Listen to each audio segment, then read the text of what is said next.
कुछ कहानियाँ अपने नायकों के लिए याद रखी जाती है और कुछ उन कठिन निर्णयों के लिए जिनका उत्तर देना आसान नहीं होता। यह एक ऐसी ही कथा है, सोमप्रभा की कथा। एक ऐसी युवती जिसके भाग्य ने 3 असाधारण पुरुषों के जीवन को एक सूत्र में बांध दिया। तीनों अपने अपने गुणों में अद्वितीय थे। तीनों को विश्वास था कि उनके भाग्य ने उसी को चुना है। लेकिन भाग्य केवल साहस की परीक्षा नहीं लेता, बुद्धि और समर्पण की भी लेता है, और कभी कभी असंभव निर्णय लेने की। जब सब कुछ समाप्त हो जाता है तब केवल एक ही प्रश्न शेष रह जाता है, आखिर सोमप्रभा पर सच्चा अधिकार किसका था? सोमप्रभा की कथा। राजा विक्रम एक बार फिर श्मशान के वृक्ष से वेताल को उतारकर अपने कंधे पर रखकर चुपचाप चल पड़े। कुछ दूर चलने के बाद वेताल ने मौन तोड़ते हुए कहा, हे राजन, तुम अत्यंत कठिन कार्य में लगे हुए हो और तुम मुझे प्रिय हो, इसलिए यात्रा की थकान दूर करने के लिए मैं तुम्हें कथा सुनाता हूँ। बहुत समय पहले उज्जैनी में हरिस्वामी नामक एक सदाचारी ब्राह्मण रहता था, जो राजा पुष्यसेन का प्रिय मंत्री था और उनकी सेवा में सदैव तत्पर रहता था। उसकी 2 संतानें थीं, एक पुत्र देवस्वामी और एक रूपवती पुत्री सोमप्रभा, जो अपने अनुपम सुंदरता और सौम्यता के लिए प्रसिद्ध थी। जब वह विवाह योग्य हुई तो उसने अपने पिता से कहा, पिताजी, यदि आप मेरा विवाह करना चाहते हैं तो किसी वीर योद्धा, महान विद्वान या अलौकिक विद्या में निपुण पुरुष को ही चुनिए। मैं किसी अन्य से विवाह नहीं करूंगी। उपयुक्त वर की खोज को लेकर हरिस्वामी अत्यंत व्याकुल हो गए। उसी समय राजा ने हरिस्वामी को दक्षिण के एक राज्य में दूत बनाकर भेजा, जहाँ उसे एक अन्य राजा से संधि की वार्ता करनी थी। अपना कार्य पूर्ण करने के बाद हरिस्वामी की भेंट एक विद्वान ब्राह्मण से हुई, जिसने सोमप्रभा की सुंदरता के बारे में सुना था और सोमप्रभा से विवाह का प्रस्ताव रखा। हरिस्वामी ने उसे बताया कि उनकी पुत्री केवल उसी व्यक्ति से विवाह करेगी जो अलौकिक ज्ञान, शौर्य या असाधारण पांडित्य से संपन्न हो।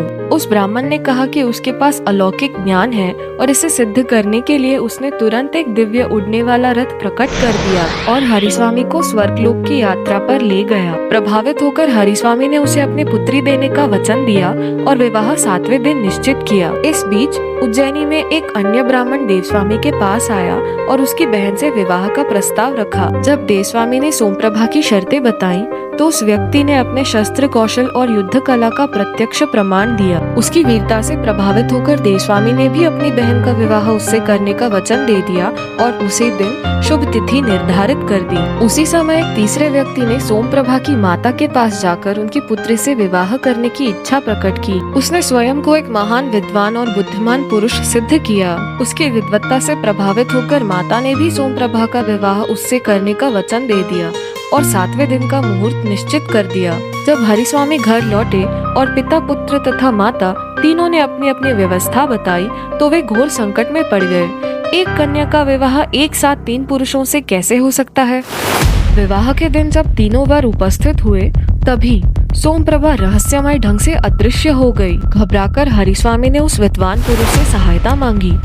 उसने अपने ज्ञान के बल पर बताया, धूमशिखा नामक एक राक्षस सोमप्रभा को बलपूर्वक विंध्याचल वन में अपने निवास पर ले गया है। तब अलौकिक शक्तियों वाले पुरुष ने तुरंत एक दिव्य आकाशयान प्रकट किया और वह हरिस्वामी, विद्वान पुरुष तथा वीर योद्धा को साथ लेकर विंध्याचल की ओर उड़ चला। उन्हें देखकर क्रोधित राक्षस गर्जना करता हुआ अपने गुफा से बाहर निकला। हरिस्वामी के अनुरोध पर वीर योद्धा आगे बढ़ा और उसने राक्षस के साथ भयंकर युद्ध किया। अंततः उस भीषण युद्ध में योद्धा ने चंद्राकार बाण से राक्षस का वध कर दिया और सोमप्रभा को मुक्त कराया। घर लौटने पर तीनों वीरों के बीच यह विवाद छिड़ गया कि सोमप्रभा से विवाह का वास्तविक अधिकारी कौन है। विद्वान पुरुष बोला, मेरे ज्ञान के बिना हमें यह भी ज्ञात न होता कि उसे कहाँ ले जाया गया था। अलौकिक शक्तियों वाले पुरुष ने कहा, यदि मेरा दिव्य रथ न होता तो वहाँ पहुँचना असंभव था। वीर योद्धा बोला, यदि मेरी शक्ति और साहस न होते तो राक्षस का वध कौन करता, इसलिए सोमप्रभा पर मेरा ही अधिकार होना चाहिए। हरिस्वामी घोर असमंजस में पड़ गए। यह कथा सुनाकर बेताल ने पूछा, हे राजन, बताओ, इन तीनों में से सोमप्रभा से विवाह करने का अधिकारी कौन है? यदि उत्तर जानते हुए भी तुम मौन रहे तो तुम्हारे सिर के टुकड़े टुकड़े हो जाएंगे। तब विक्रम ने कहा, सोमप्रभा का विवाह वीर योद्धा से होना चाहिए, क्योंकि उसी ने अपने प्राणों की बाजी लगाकर राक्षस से युद्ध किया और उसका वध कर कन्या को मुक्त कराया। विद्वान और अलौकिक शक्तियों वाला पुरुष केवल साधन मात्र थे। उन्होंने केवल कार्य सिद्ध करने में सहायता की थी। वेताल हंसकर बोला, हे राजन, तुम्हारा उत्तर बिल्कुल सही है, किंतु तुम अपनी प्रतिज्ञा भूल गए। तुमने मौन तोड़ दिया, इसलिए हमारी शर्त के अनुसार अब मैं स्वतंत्र हूँ। इतना कहकर वेताल राजा के कंधे से फिसल गया और उड़कर पुनः वृक्ष पर जा बैठा।